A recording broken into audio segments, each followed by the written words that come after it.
So guys, आपने देखा होगा कभी कि आप कभी किसी होटल से गुजर रहे हो और आपको वहाँ से खाना की अच्छी खुशबू आ रही होती, तो आपके मन में भी इच्छा होता और आप जाकर देखते हो कि वहाँ मीट बन रहा है। तो आप कहते हो कि दुकानदार से, भैया मुझे 1 प्लेट मीट चावल दे देना। आपने ये भी देखा होगा कि आप कहीं से आए घर और आपके घर में पनीर की सब्ज़ी बन रही हो, उससे अच्छी खुशबू आ रही होती, तो आप अपने घर जाके कहते हो कि आज क्या पनीर की सब्ज़ी बनी है। तो ऐसा क्या है कि खाना जो है वो केवल गर्म होता है तो उस समय ज़्यादा खुशबू आ रही होती, या खाना जिस समय बन रहा होता तो उस समय ज़्यादा खुशबू आ रही होती। खाना जब बन जाता है या ठंडा हो जाता है तो उस समय खुशबू नहीं आती है। और भी आपने देखा होगा कि आप जब एक इंक को, ब्लू इंक या नील, आप पानी में डालते हो तो वो नील जो है धीरे धीरे फैलने लगता है, और उसे आप अनडिस्टर्ब छोड़ दो तो वो पूरे वाटर में डिजॉल्व हो जाता है और पूरे वाटर को ब्लू कर देता है। तो ऐसा क्यों? आपने ये भी देखा होगा कि किसी कमरे में एक अगरबत्ती जला दिया जाए और उस अगरबत्ती की खुशबू धीरे धीरे पूरे कमरे में फैल जाता है। तो इन सारे क्वेश्चन का आंसर आज हम लोग जानने वाले हैं। Hello guys, my name is Ankit and you are watching the knowledge the future.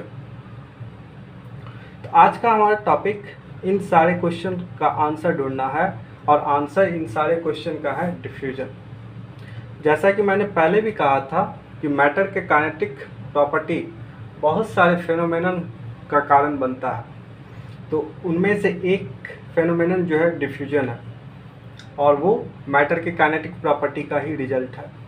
तो डिफ्यूजन होता क्या है, आज हम लोग इसको जानते हैं। What is diffusion? तो इससे पहले हम लोग जो एक्सपेरिमेंट देखे, dissolving of sugar, dissolving of salt, dissolving of potassium permanganate in water, तो इन सारे एक्सपेरिमेंट में हम लोग देख रहे थे कि सब्सटेंस को अगर अनडिस्टर्ब छोड़ा जाए तो वो खुद ब खुद डिजॉल्व भी हो जाता है। तो एक नज़र देखने से ये लगता है कि सब्सटेंस का एक दूसरे में मिलना ही डिफ्यूजन है। मीन्स एक सब्सटेंस का दूसरे सब्सटेंस में इंटरमिक्स हो जाना ही डिफ्यूजन है। तो डिफ्यूजन को हम लोग ऐसे भी डिफाइन कर सकते हैं।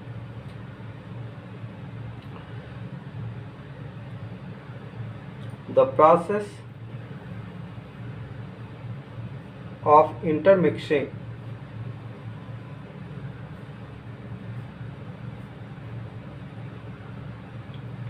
of particles of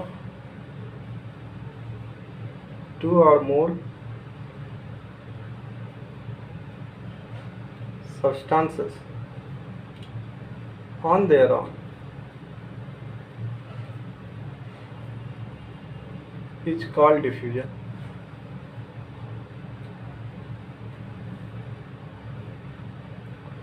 डिफ्यूजन है क्या? What is diffusion?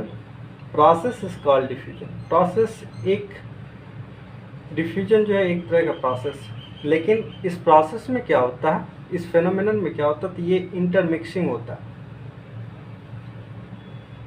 किसका इंटरमिक्सिंग? तो दो या दो से अधिक सब्सटेंस का, कि दो या दो से अधिक सब्सटेंस के पार्टिकल का, particles of two or more substances। कैसे? तो खुद ब खुद, तो ये डिफ्यूजन। लेकिन डिफ्यूजन को हम लोग ऐसे भी डिफाइन कर सकते हैं।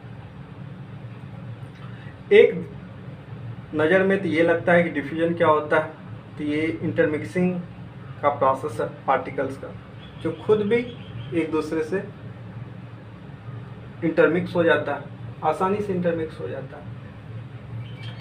अगर ऐसा नहीं होता तो किसी इंक को हम लोग वाटर में डालते हैं तो वो इंक जो है कैसे पूरे वाटर में डिस्ट्रीब्यूट हो जाता है इक्वली। जैसा कि हम लोग अपने प्रीवियस एग्जांपल्स में देखते आ रहे हैं, मैंने पोटेशियम परमैंगनेट को वाटर में डाला था, तो वो भी अगर उसे अनडिस्टर्ब छोड़ दिया जाए तो वो भी खुद ब खुद डिजॉल्व हो जाएगा। मैंने सॉल्ट को वाटर में डाला था, उसे भी अनडिस्टर्ब छोड़ दिया जाए तो वो भी खुद ब खुद डिजॉल्व हो जाएगा कुछ देर बाद। मैंने शुगर को वाटर में डिजॉल्व किया था, तो उसे भी छोड़ दिया जाए तो वो भी खुद ब खुद जो है डिजॉल्व हो जाएगा। तो डिफ्यूजन पहली नज़र में यही लग रहा है कि वो पार्टिकल्स का इंटरमिक्सिंग है, लेकिन क्या केवल ये इंटरमिक्सिंग केवल लिक्विड का लिक्विड में ही होता है क्या, या सॉलिड का लिक्विड में ही होता है? नहीं, ये इंटरमिक्सिंग जो है सब मैटर के हर एक स्टेट में होता है। मीन्स क्या, लिक्विड का डिफ्यूजन लिक्विड में होता है, सॉलिड का डिफ्यूजन लिक्विड में होता है, गैस का डिफ्यूजन लिक्विड में होता है, गैस का डिफ्यूजन गैस में होता है, सॉलिड का डिफ्यूजन सॉलिड में होता है। जैसे मैं एग्जांपल लूँ, फॉर एग्जांपल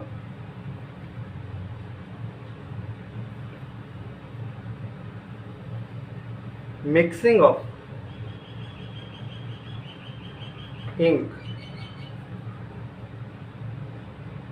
इनटू वाटर, ये एग्जांपल किसका है? डिफ्यूजन ऑफ लिक्विड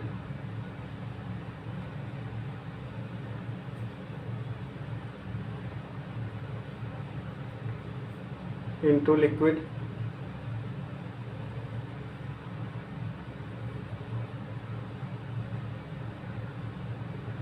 लिक्विड का लिक्विड में डिफ्यूजन।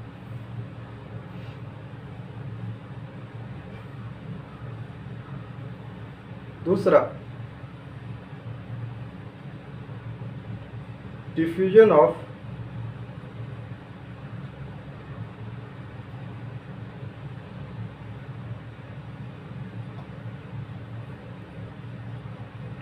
सॉल्ट इनटू वाटर, ये डिफ्यूजन है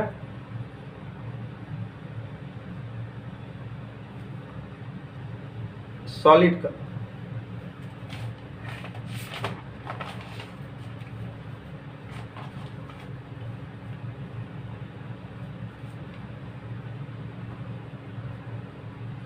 diffusion of solid into water. तीसरा एग्जांपल लूं मैं,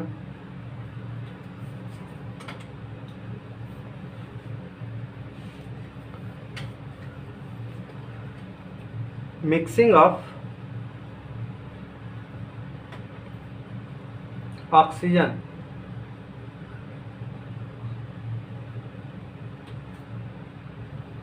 into water.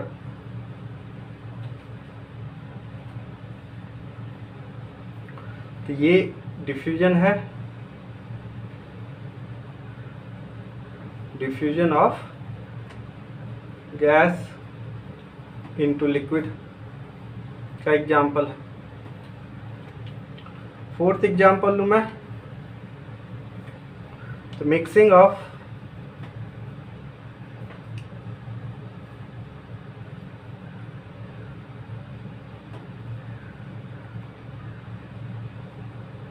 different gases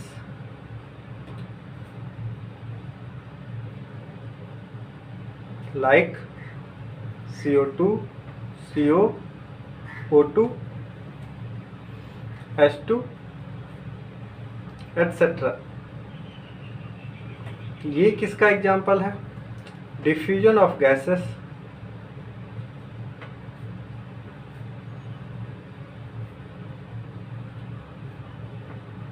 into gas. तो हम लोगों ने देखा कि गैस का गैस में डिफ्यूजन होता है, गैस का लिक्विड में डिफ्यूजन होता है, लिक्विड का लिक्विड में डिफ्यूजन होता है, सॉलिड का लिक्विड में डिफ्यूजन होता है, और सॉलिड का डिफ्यूजन सॉलिड में भी होता है। जैसे फॉर एग्जांपल इंटरमिक्सिंग ऑफ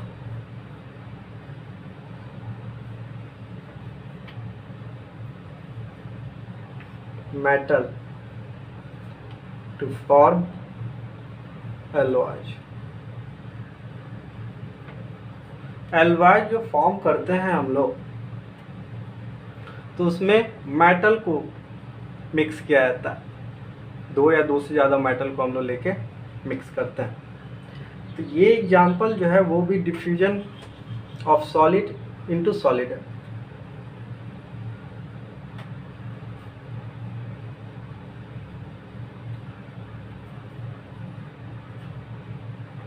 तो इन सारे एग्जांपल्स को देख के ये लगता है कि केवल ये प्रोसेस या फिनोमेनन तक नहीं है, ये इसके अलावा भी कुछ और है। तो वो है क्या? तो इन सारे एग्जांपल से हम लोग कंक्लूड कर सकते हैं ये मैटर का ही प्रॉपर्टी है। तो डिफ्यूजन को हम लोग ऐसे भी डिफाइन कर सकते हैं। डिफ्यूजन को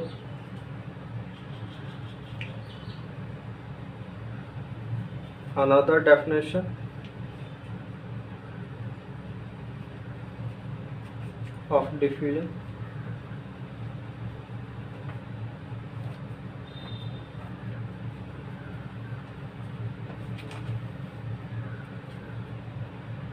the property of matter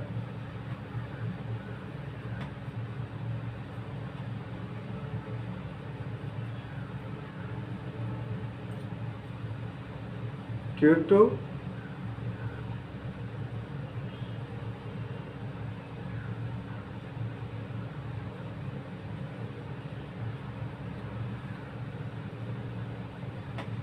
its particles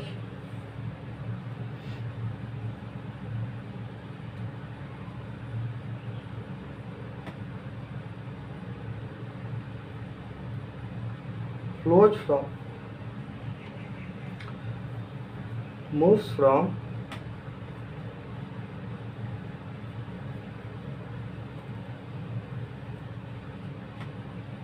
the region of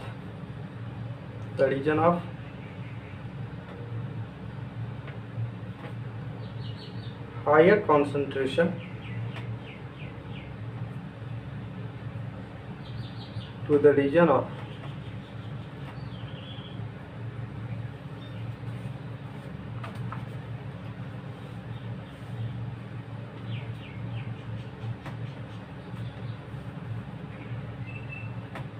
lower concentration।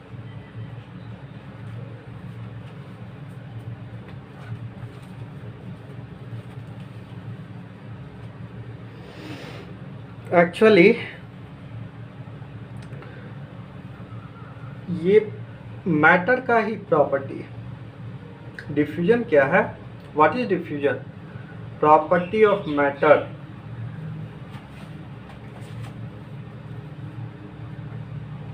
is called diffusion। ये मैटर का प्रॉपर्टी है। Property of matter is called diffusion. लेकिन कैसा प्रॉपर्टी? तो ये मैटर का वैसा प्रॉपर्टी है जिसके वजह से पार्टिकल्स जो है, इसका पार्टिकल्स मूव करता है। कहाँ? हायर कॉन्सेंट्रेशन से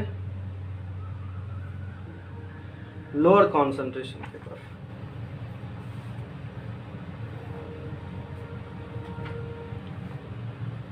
तो जैसा कि मैंने पहले भी कहा कि पहली नज़र में ये लगता क्या है? डिफ्यूजन ये प्रोसेस है किसका?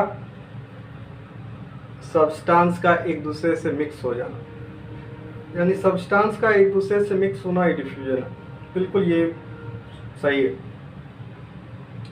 लेकिन ये केवल कुछ खास सब्सटेंस में नहीं होता, ये सब में होता है, सॉलिड में, लिक्विड में, गैस में। और मैंने कई सारे एग्जांपल्स लिए। तो इन सारे एग्जांपल से ये क्लियर होता है कि ये मैटर का ही प्रॉपर्टी है। मैटर के पार्टिकल्स का प्रॉपर्टी है, जिसके वजह से मैटर का पार्टिकल जो है वो मूव करता है। कहाँ से कहाँ तक? हाई कॉन्सेंट्रेशन से लो कॉन्सेंट्रेशन की तरफ। अब यहाँ एक वर्ड आया है हाई कॉन्सेंट्रेशन। कॉन्सेंट्रेशन से सिंपली हम लोग समझ सकते हैं उसका मात्रा, पार्टिकल्स का मात्रा। जैसे मैं एग्जांपल लूँ, एग्जांपल क्या,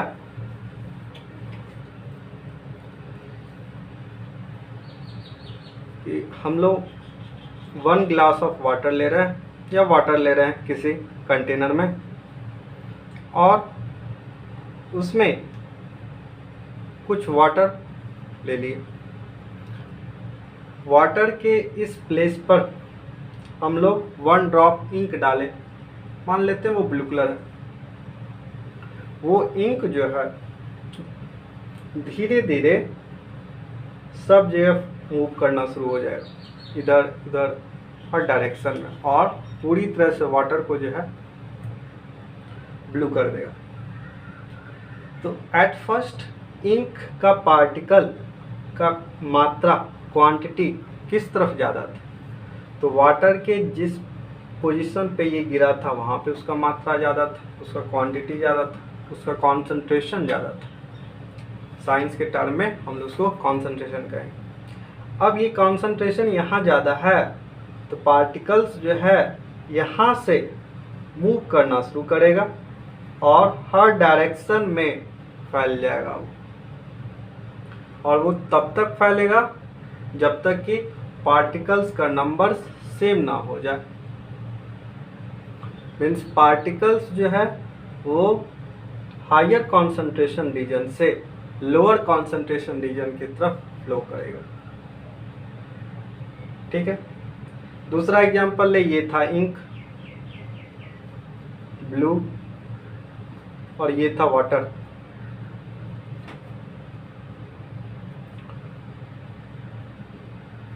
वाटर है किसी कंटेनर में, और यहाँ पे हम लोग सॉल्ट इसमें डाल दी, ये वाटर।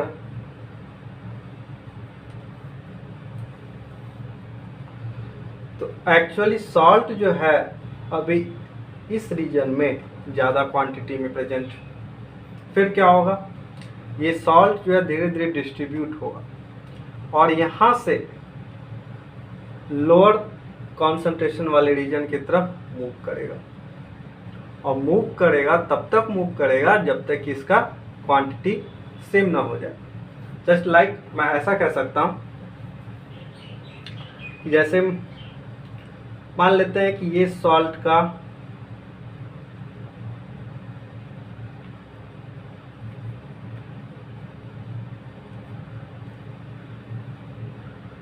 पार्टिकल्स अभी ये इस रीजन में प्रेजेंट है। ठीक है, तो और एक रीजन ये हो गया लिक्विड का जो हायर कॉन्सेंट्रेशन वाला रीजन है।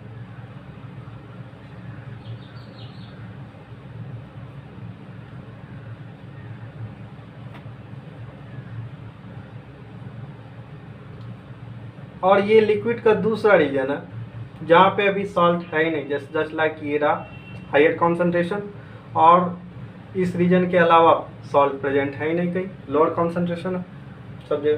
तो ये मान लेता हूँ मैं लोअर कॉन्सेंट्रेशन मान लेते हैं, क्योंकि जिस समय डाले होंगे सॉल्ट वो कुछ ना कुछ अमाउंट में यहाँ पे भी आ गया हो, तो लोअर कॉन्सेंट्रेशन। अब ये फ्लो कब तक करेगा, जब तक कि नंबर ऑफ मॉलिक्यूल्स सेम ना हो जाए। तो अब ये ऐसे फ्लो करेगा,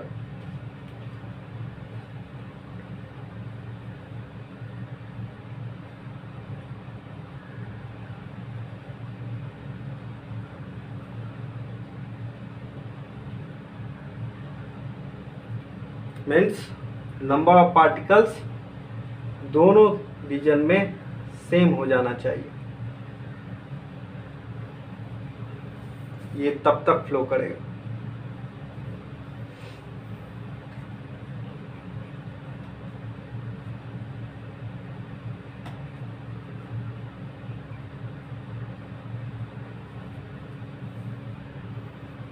और इक्विलिब्रियम का कंडीशन जो है वो अटेन कर लेगा। तो फाइनली ये ऐसा हो जाएगा। तो डिफ्यूजन है क्या? तो डिफ्यूजन ये प्रोसेस भी है जिसमें सब्सटेंस एक दूसरे से इंटरमिक्स हो जाता है। डिफ्यूजन मैटर का वैसा प्रॉपर्टी है जिसमें इसका पार्टिकल्स हाई कॉन्सेंट्रेशन से लो कॉन्सेंट्रेशन की तरफ मूव करता है। अब आते हैं हम लोग अपने क्वेश्चंस पे। मैंने कहा था कि खाना जिस समय गर्म होता उस समय हमें खाना की खुशबू ज़्यादा आ रही होती। खाना जिस समय पक गया होता या ठंडा हो जाता है तो उस समय खुशबू नहीं आती या कम खुशबू आती है खाना पकने के बाद। तो ऐसा क्यों? तो एक्चुअली क्या फैक्टर है जो डिफ्यूजन को रेगुलेट करता है? मीन्स फैक्टर क्या है जो डिफ्यूजन को कंट्रोल करता है? तो वो हम लोग देखेंगे जिससे हम लोगों को उसका आंसर मिल जाएगा। अपने दूसरे क्वेश्चन की तरफ चले तो हम लोग का दूसरा क्वेश्चन था कि वाटर में इंक डाले और वो धीरे धीरे फैल जाता है सब जगह इक्वल अमाउंट में। तो क्यों फैल जाता है, कैसे फैल जाता है? तो वो डिफ्यूजन होता है, वहाँ डिफ्यूजन होता है जिसकी वजह से पार्टिकल्स का ये टेंडेंसी है, मैटर के पार्टिकल्स का टेंडेंसी है कि वो ऑलवेज हाई कॉन्सेंट्रेशन वाले रीजन से लो कॉन्सेंट्रेशन वाले रीजन की तरफ फ्लो करे। और ये फ्लो तब तक होता है जब तक कि दोनों तरफ क्वांटिटी इक्वल ना हो जाए। ठीक है, तभी ऐसा होता है कि हम लोग जो है शुगर को डिजॉल्व करते हैं तो डिजॉल्व करने के बाद वाटर का कोई भी ड्रॉप किसी भी लोकेशन से ले ले तो वहाँ पे हम लोग को इक्वल स्वीटनेस महसूस होता है। सब जगह इक्वल स्वीटनेस का महसूस होता है। ऐसा होता है क्या कि कहीं पे स्वीटनेस कम है या कहीं पे स्वीटनेस ज़्यादा है? तो ऐसा इसलिए नहीं होता क्योंकि पार्टिकल्स का जो नंबर है, शुगर के पार्टिकल्स का नंबर, वो हर जगह इक्वली ही डिस्ट्रीब्यूट, वहाँ हर जगह वो इक्वल नंबर्स में प्रेजेंट है। इसलिए वाटर के किसी भी लोकेशन पे जो हम लोग को जो टेस्ट मिलता है वो सेम मिलता है। ठीक है, तो इस तरह से जो है वाटर में शुगर डिजॉल्व हो गया या सॉल्ट डिजॉल्व हो जाता है या पोटेशियम परमैंगनेट डिजॉल्व हो जाता है। ठीक है, और अब हम लोग देखते हैं कि खाना गर्म जो होता है वो उस समय खुशबू ज़्यादा क्यों आ रही होती, ठंडे खाने से खुशबू क्यों नहीं आती? तो उससे पहले हम लोग को ये समझना होगा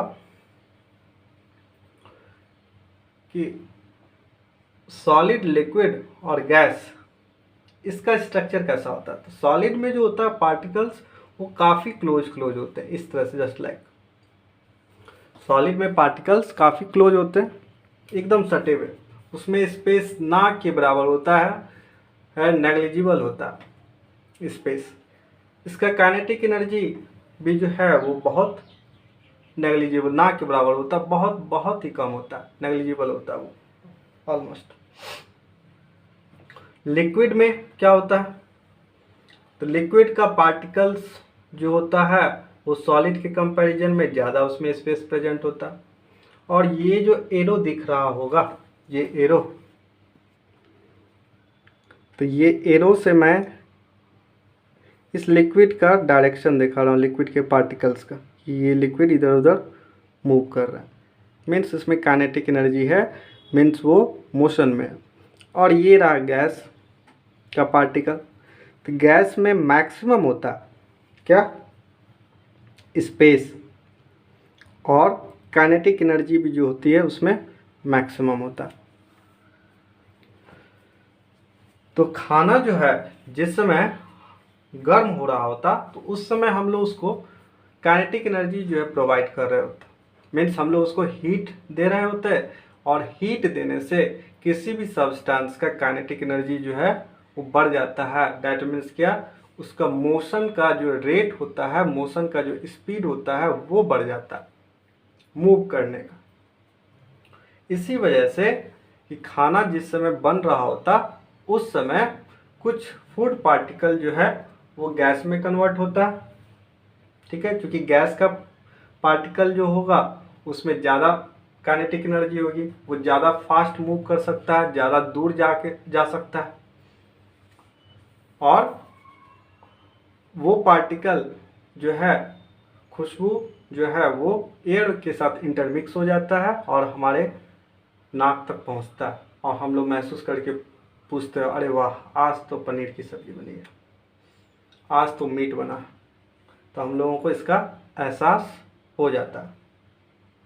तो गर्म खाना से ही खुशबू क्यों आ रही होती है? क्योंकि गर्म खाना में हम लोग जिसमें खाना बना रहे होते हैं उससे उसमें हीट सप्लाई करते हैं, और हीट सप्लाई करने से उसमें काइनेटिक एनर्जी बढ़ जाती है, पार्टिकल्स की काइनेटिक एनर्जी बढ़ती है, और काइनेटिक एनर्जी के बढ़ने से वो हमारे नाक तक पहुंच पाता है। तो ये भी आंसर मिल गया। दूसरा एक क्वेश्चन मैंने ये भी कहा था कि अगरबत्ती को किसी कॉर्नर में मैं अगर रख दूं तो वो कैसे जो है उसका फ्रेगनेंस सारे रूम में स्प्रेड हो जाता है, तो वो भी यही रीजन है।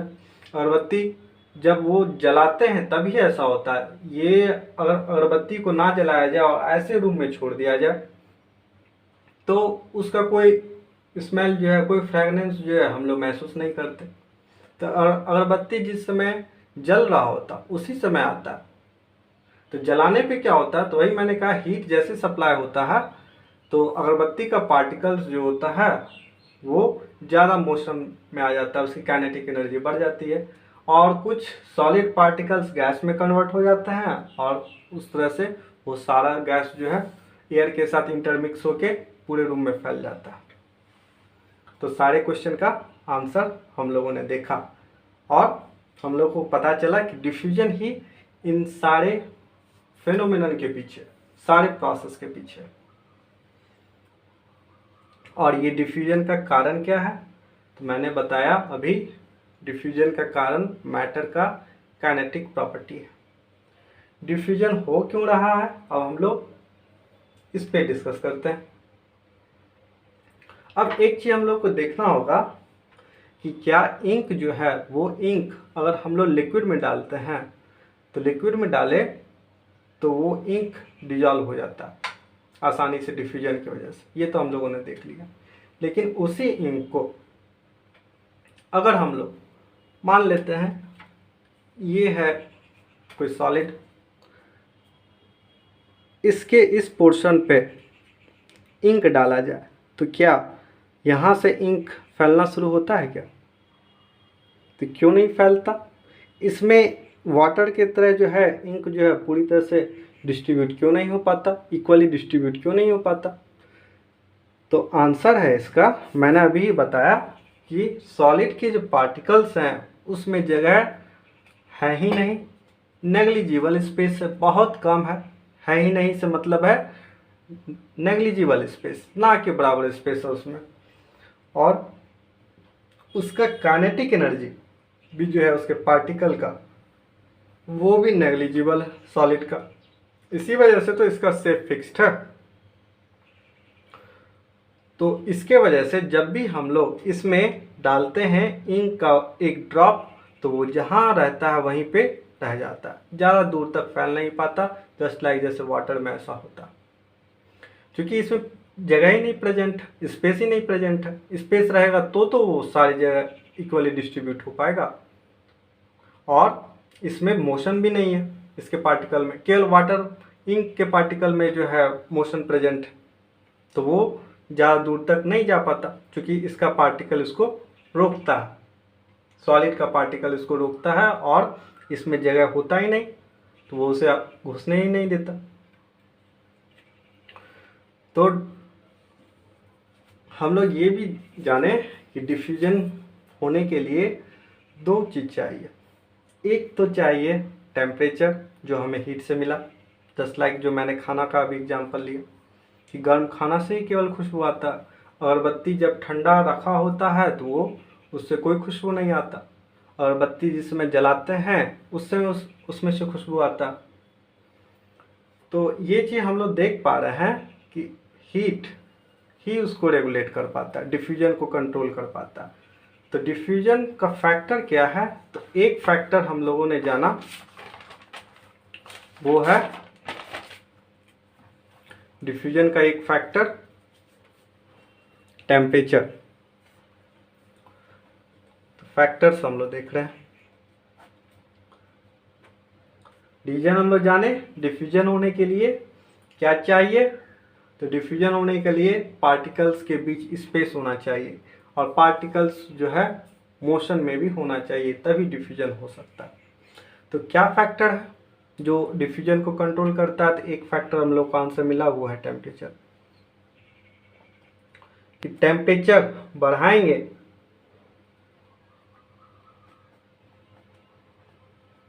टेम्परेचर बढ़ाए तो डिफ्यूजन का रेट भी जो है वो बढ़ जाएगा। ज़्यादा हीट सप्लाई करेंगे, ज़्यादा टेम्परेचर बढ़ेगा, और ज़्यादा टेम्परेचर बढ़ेगा तो डिफ्यूजन का रेट भी बढ़ जाएगा। ठीक है। दूसरा फैक्टर हम लोग क्या देखें? दूसरा फैक्टर हम लोग देखें अभी space. Space just like ink को अगर हम लोग इस सॉलिड पे डालेंगे तो वो डिफ्यूज नहीं हो पाता जिस तरह से लिक्विड में डिफ्यूज होता। तो उसका रीज़न क्या है? क्योंकि सॉलिड में स्पेस प्रेजेंट है ही नहीं, बहुत कम है स्पेस है ही नहीं से मतलब है कि नेग्लिजिबल स्पेस है, काफ़ी सटे सटे हैं उसके पार्टिकल्स, काफ़ी क्लोजली पैक्ड है वो।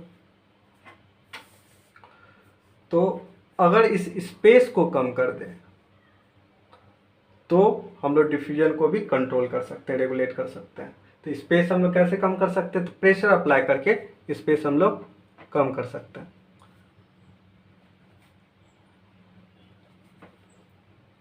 तो प्रेशर अगर बढ़ाएंगे तो डिफ्यूजन जो है उसका रेट घट जाएगा, मतलब डिफ्यूजन जो है वो कम जाएगा। क्योंकि प्रेशर बढ़ाएंगे तो पार्टिकल्स के बीच जो स्पेस प्रेजेंट है वो कम होता चला जाएगा धीरे धीरे।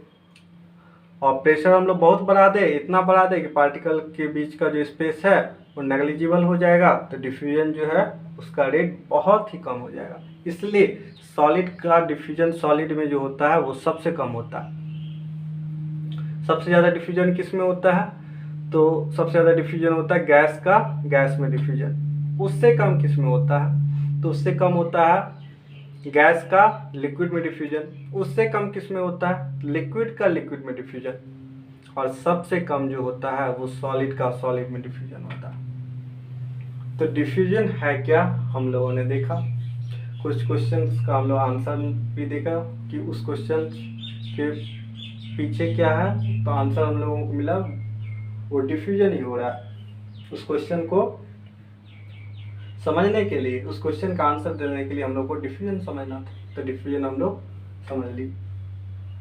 हम लोग ये भी देखे कि डिफ्यूजन जो है वो टेम्परेचर बढ़ाने से बढ़ जाता है, प्रेशर बढ़ाने से डिफ्यूजन कम जाता है। डिफ्यूजन क्यों हो रहा है? तो मैंने पहले ही बोला था, मैटर का काइनेटिक प्रॉपर्टी बहुत सारे फिनोमिनन को जो है वो जन्म देता है। तो एक फिनोमिनन जो है डिफ्यूजन भी है। तो डिफ्यूजन होने का वजह है मैटर के पार्टिकल के बीच स्पेस और मैटर के पार्टिकल का मोशन में होना। ये दो चीज़ जो है डिफ्यूजन का वजह है। और फैक्टर्स भी हम लोग देख लिए, डिफ्यूजन क्या होता है ये भी हम लोग समझ लिए। अब मैटर का काइनेटिक प्रॉपर्टी से एक और फेनोमेनन प्रोड्यूस होता है, वो है ब्राउनियन मोशन।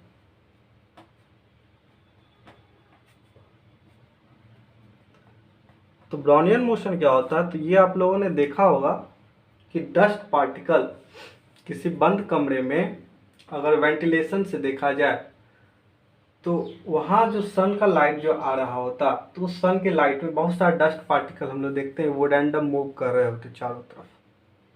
तो ब्राउनियन मोशन वही रैंडम मूवमेंट। तो व्हाट इज ब्राउनियन मोशन? तो हम लोग कह सकते हैं the random motion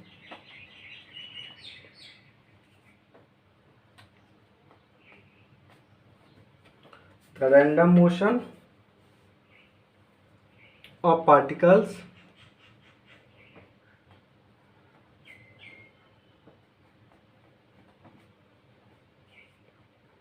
suspended in a fluid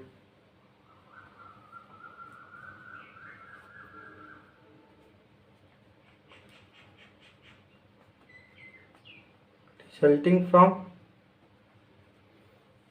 their collision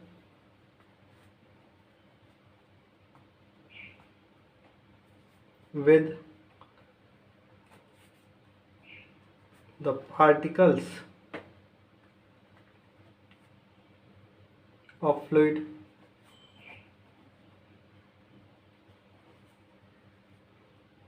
is called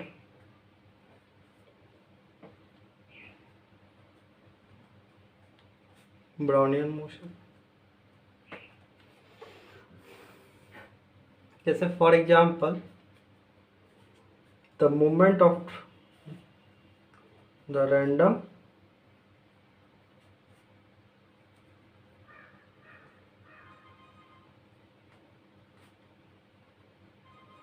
movement of dust particle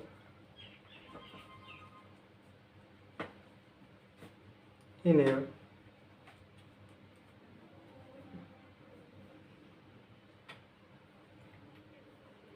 Brownian motion क्या है?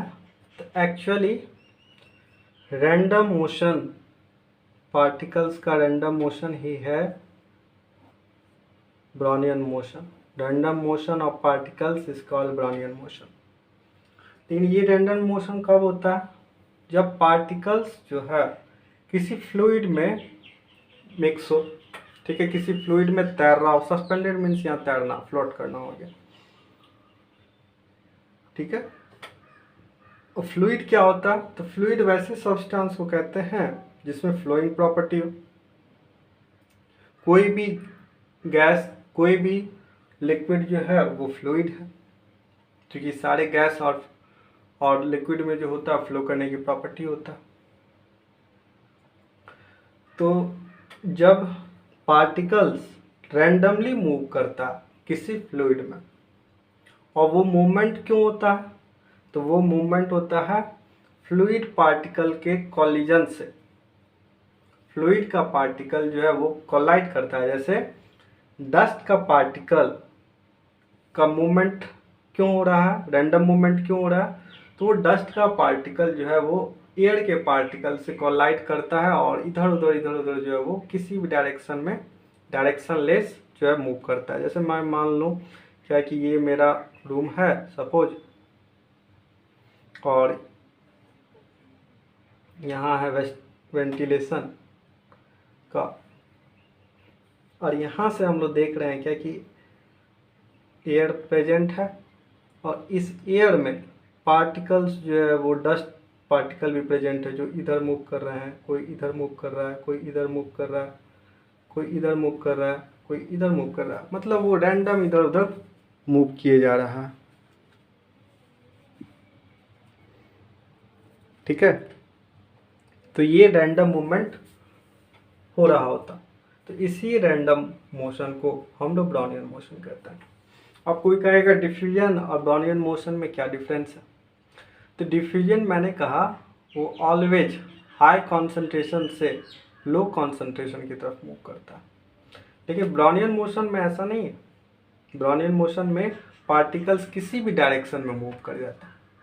डिफ्यूजन में ऑलवेज हाई कॉन्सेंट्रेशन से लो कॉन्सेंट्रेशन की तरफ मूव करेगा पार्टिकल. लेकिन ब्राउनियन मोशन में ऐसा नहीं है, वो किसी भी डायरेक्शन में मूव कर जाता है.